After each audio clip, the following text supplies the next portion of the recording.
నిన్న అసెంబ్లీ వేదికగా బీసీకి సంబంధించినటువంటి రిజర్వేషన్ల బిల్లులు 2 కూడా ఆమోదించబడ్డాయి. సో అవి పార్లమెంట్లో కూడా ఆమోదిస్తేనే ఇంప్లిమెంట్ అయ్యేటువంటి అవకాశం అయితే ఉంది. రిజర్వేషన్లకు సంబంధించి ఒక 50% వరకే మనకు అవకాశం ఉంది. సో ఇది కొంతమంది అగ్ర వర్ణాలకు సంబంధించిన వాళ్ళు ఈరోజు ఈ మధ్యకాలంలో కోర్టుకు వెళ్ళి దాన్ని ఆపడానికి ప్రయత్నం చేసేటువంటి అవకాశాలు అయితే చాలా మెండుగా ఉన్నాయి. గతంలో కూడా బీసీలకు సంబంధించినటువంటి రిజర్వేషన్ల విషయంలో మండల్ కమిషన్ ఇచ్చేటువంటి రిపోర్ట్ను అమలు పరిచేటువంటి క్రమంలో చాలా పెద్ద ఎత్తున పోరాటాలు జరిగినాయి. మండల్ కమిషన్కు వ్యతిరేకంగా కమండల్ ఉద్యమం కూడా జరిగినటువంటి సందర్భం మనం చూసినాం. సో బీసీలకు ప్రతిసారి కూడా ఏదైనా ఒక లాభం చేకూర్చే విధంగా ప్రభుత్వాలు ఆలోచించినప్పుడు దానికి ప్యారలల్గా కొన్ని ఉద్యమాలు జరుగుతూ ఉంటాయి.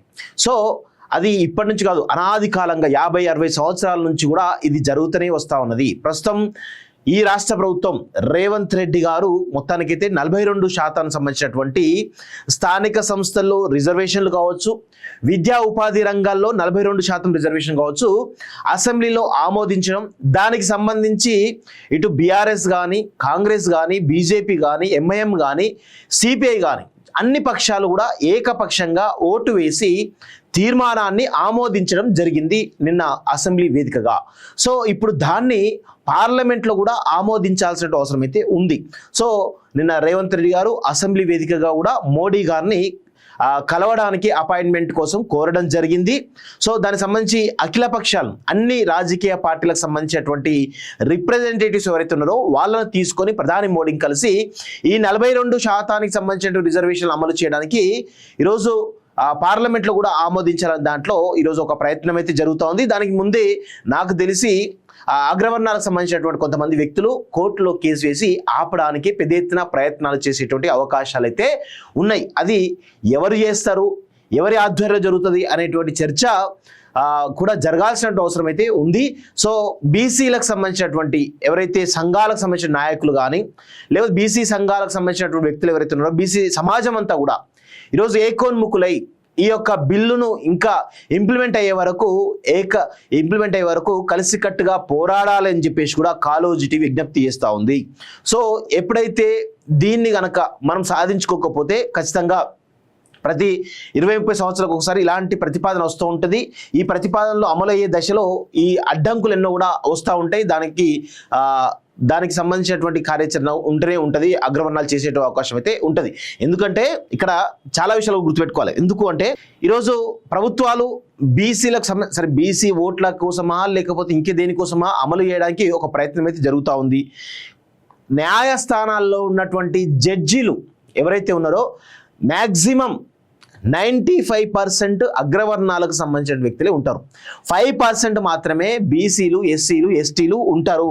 సో ఇక ఆ న్యాయస్థానాలకు వెళ్తారు, దాన్ని ఆపేటువంటి ప్రయత్నం చేస్తారు. ఇది అనాది కాలంగా 70-80 సంవత్సరాలుగా స్వతంత్రం వచ్చినప్పటి నుంచి ఇప్పటి వరకు జరుగుతూనే వస్తూ ఉన్నది. సో ప్రతిసారి ప్రభుత్వాలు ఏదో ఒక ప్రయత్నం చేయడం, అవి న్యాయస్థానాలు వీగిపోవడం జరుగుతూ ఉంది. ప్రస్తుతం కూడా అదే జరగడానికి స్కోప్ బలంగా ఉన్నది. అందుకే బీసీ సమాజం అంతా కూడా ఏకోన్ముఖులై కలిసికట్టుగా దీనిపై స్టాండ్ తీసుకోవాలని చెప్పేసి కూడా కోరుతా ఉన్నాం. మరొక తెలంగాణ ఉద్యమం తర్వాత మరొక ఉద్యమానికి రెడీగా ఉండాలని చెప్పేసి కూడా బీసీ సమాజాన్ని నేను కోరుతా ఉన్నాను.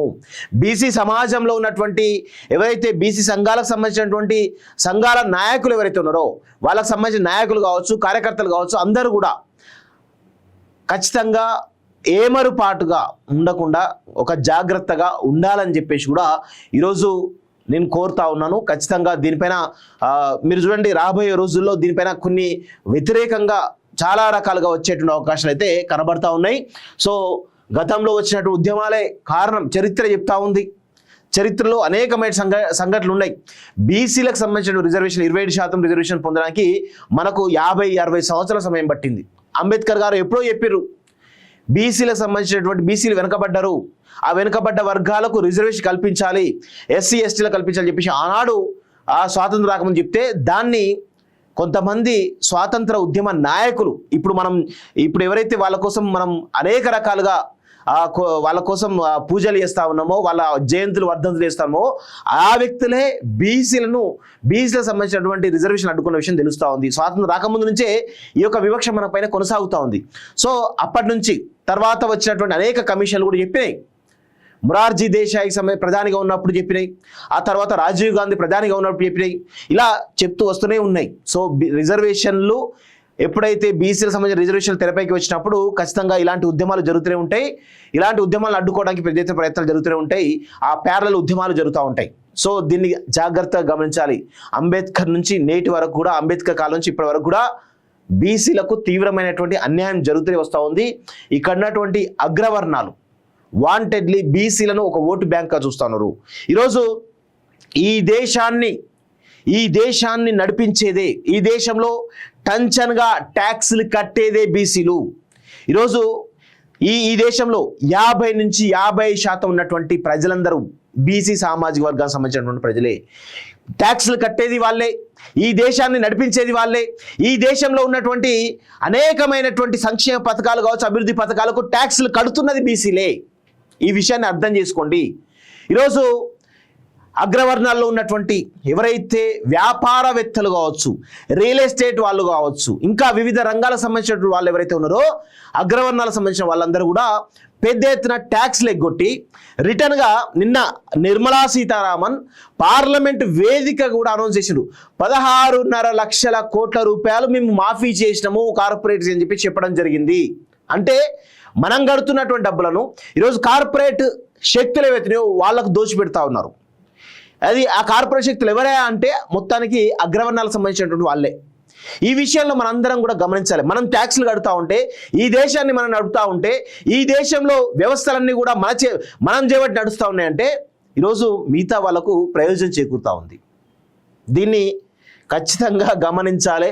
చాలా పెద్ద ఎత్తున కుట్రలు జరగబోతున్నాయి. అవి బీఆర్ఎస్ చేస్తుందా, బీజేపీ చేస్తుందా, కాంగ్రెస్ చేస్తుందా, సిపిఐ చేస్తుందా, ఎంఎం చేస్తుందా, లేకపోతే ఇంకేమన్నా చేస్తారా అనేది పక్కన పెడితే దీనిలో అగ్రవర్ణాలందరూ కూడా పార్టీలకు అతీతంగా ఏకమవుతూ ఉంటారు. మరి బీసీలు పార్టీలకు అతీతంగా ఎందుకు ఏకం కాకూడదు అని ఈరోజు కాలోజీ టీవీ వేదికగా ప్రశ్నిస్తూ ఉన్నాం.